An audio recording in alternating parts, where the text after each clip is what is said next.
Salut à tous, bienvenue sur notre chaîne d'information MBO24. Notre chaîne a pour objectif de vous informer sur tous les événements qui se déroulent dans le monde. N'hésitez pas à vous abonner et activer la cloche de notification pour ne rater aucune de nos prochaines vidéos. On commence.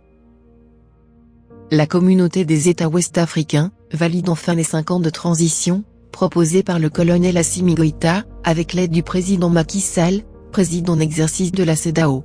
Au Mali, le colonel Assimi Goïta a été officiellement remis sur les rails pour conduire une transition de 5 bonnes années, annonce ce lundi 21 février 2022, auprès du Conseil national de transition CNT. L'Assemblée, tenant lieu d'organe législatif au Mali, depuis la prise de pouvoir par les militaires, a entériné lundi une période pouvant aller jusqu'à 5 ans, avant des élections et un retour des civils à la tête du pays.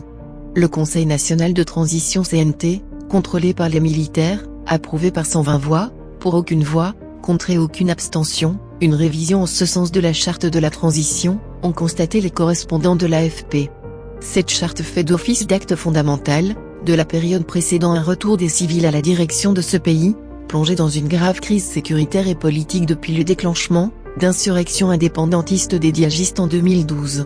La révision approuvée lundi dispose que la durée de la transition sera conforme aux recommandations formulées à l'issue de consultations nationales, qui ont eu lieu en décembre 2021. Ces assises préconisaient une transition de 6 mois à 5 ans. Elle maintient le flou sur la date à laquelle des élections auraient lieu, alors que la question donne lieu à un bras de fer entre les autorités maliennes d'une part, et l'Organisation des États ouest-africains, ainsi qu'une partie de la communauté internationale de l'autre. La version originelle de la charte, promulguée par les militaires, le 1er octobre 2020.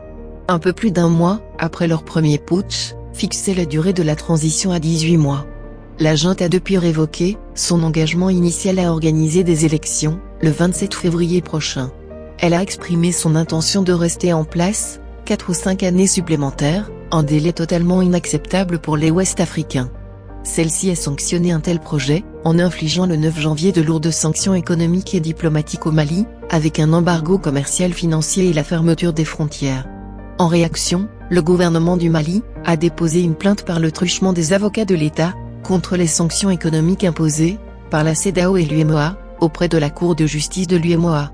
Un collectif de 6 avocats maliens, à la demande du gouvernement de transition, a saisi la Cour de justice de l'UEMOA, de 2 recours contre les sanctions prises par la conférence des chefs d'État et de gouvernement de l'institution ouest-africaine, informe un communiqué de la présidence du Mali daté du 21 février.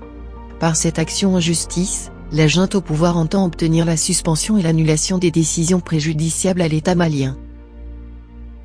Merci d'avoir regardé cette vidéo.